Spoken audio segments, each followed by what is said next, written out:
Well, it's been an interesting year. I really like the way our team game is trending post-Christmas. We're in contention for a playoff spot, and we know it's going to be a fight right to the finish for that.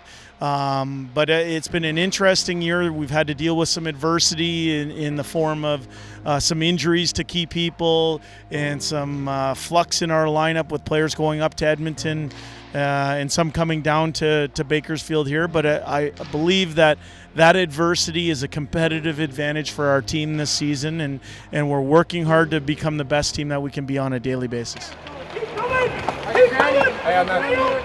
Now, Jay, of course, you want to put points on the boards and points in the standings and have success, but what are some things that adversity can teach you that can help you in the long run? Well, I think what adversity does is it forces you to find different ways to be successful given your certain set of circumstances. And for us, our starting goaltender was injured the third game into the season, and he's missed a considerable amount of time. Like I said, we've had some other injuries to key people. We've had tough travel and whatnot.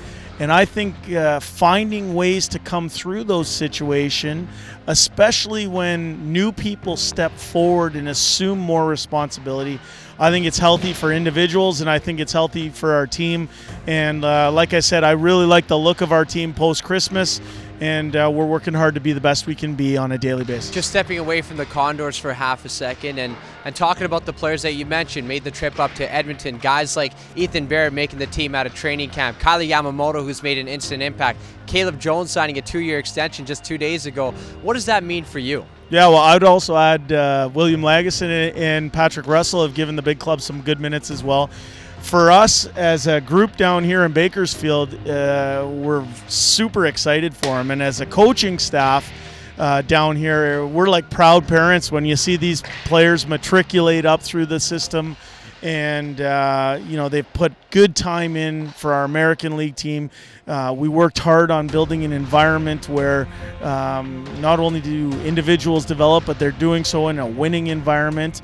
And for the organization to see that kind of push from underneath, and for those players to help contribute to a team that is also fighting for playoff position and a real good team up in the NHL. Like I said, we're proud parents as a coaching staff down here. What's it like letting them know they've been called up? You know what, Tony, that for me, that's the absolute best part of being an American League head coach, is to inform young players, actually not just young players, all players, that they've been called up to the NHL. For the ones that are doing it for the first time, it's a real special experience for them to achieve their lifelong dream of being called up.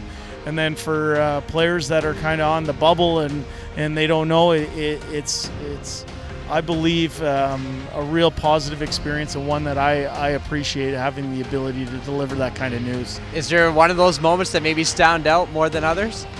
For me, Josh Curry, at his age, to get called up to the NHL based on how well he was performing down here in the American League and what he's had to overcome in his career, that was a fun call to make. And then Joseph Gambardella, who's just part of our heart and soul down here, part of our conscience. And to see him realize his dream, and to see how the team reacted when those guys got called up, I thought it was a real sign of strength how close this group is down here. Cut back! Cut back! Heads up! Now, since your first AHL game as a head coach to now, has your leadership style ever changed, or the way that you approach the game changed, or perhaps maybe just making adjustments on the go? I think leadership starts with yourself. And if you live it and bring it every day, I think your staff and your players, they feel it. And that's what we're trying to do here, is to push these guys to be their best. And as a coaching staff, we're trying to push ourselves to be our best as well. Well, the goal for the second half of the season is to continue to get better on a day-to-day basis. We're quite comfortable of how we've performed in every game post-Christmas.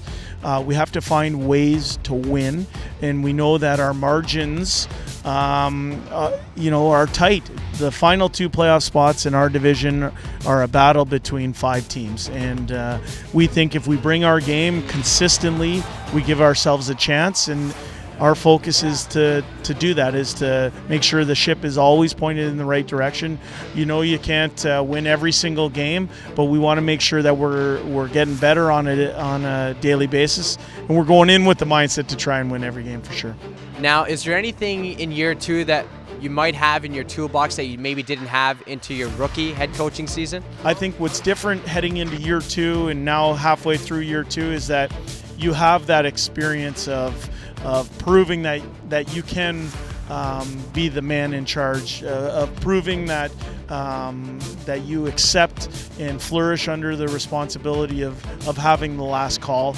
I'm very grateful for the opportunity that I was provided by the Edmonton Oilers to take over this job, and the responsibility of it is not lost on me. It's a privilege, and one that I'm proud to be the head coach of the American League Bakersfield Condors.